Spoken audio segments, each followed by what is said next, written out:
As reported last week, 4 Duggar sisters are suing their hometown over the release of documents pertaining to the Josh Duggar molestation case. Now, the Arkansas town is firing back. Jill Duggar, Dud, Jessa Duggar, Seawild, Ginger Duggar, Vuolo and Joanna Duggar all filed a lawsuit against the city of Springdale. The Duggar girls are suing the police and city officials and In Touch Weekly magazine, as well, in regard to the release of this information. According to the lawsuit, the Counting on Stars claimed that the city was wrong to release official documents that contained their statements. Ginger, Joanna, Jill and Jessa spoke to police back in 2006, when they were minors, about Josh molesting them years before that. By releasing these docs to In Touch, which published the details, the 4 girls say the defendants exposed them on a global scale. The city of Springdale sees this differently, however. The claims and allegations in this lawsuit are without merit and are false, the statement reads in part, disputing the girls' central point.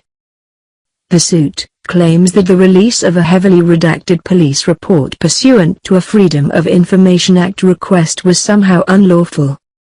We are confident that the federal court will take the time to carefully hear the facts and arguments in this matter. It is unfortunate that now, at this late date, the plaintiffs have chosen to file a misguided lawsuit, said the city in its response.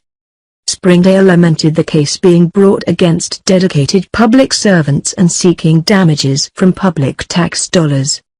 Implicit here is the accusation that the Duggars are doing this 2 years after the scandal broke as a money-making endeavor. The Duggar girls counter that they're only taking legal action now in order to help prevent other child victims from such reckless reporting.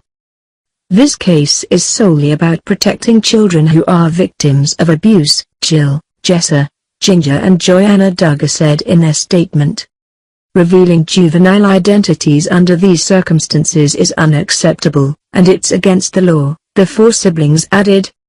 By suing, they hope that media and custodians of public records who let these children down must be held accountable.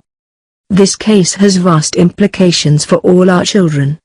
We hope that by bringing this case to the public's attention, all children will be protected.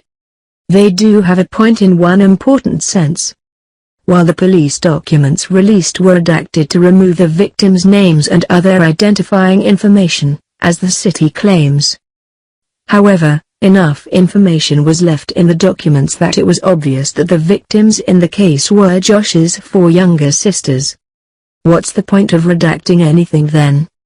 If the goal is to protect minors, but officials willingly disseminate information that fails to achieve this, then there should be consequences.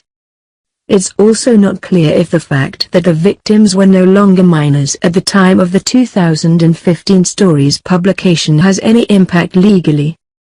This case may well hinge on that, as well as exactly what officials are required to redact and whether they met a reasonable threshold.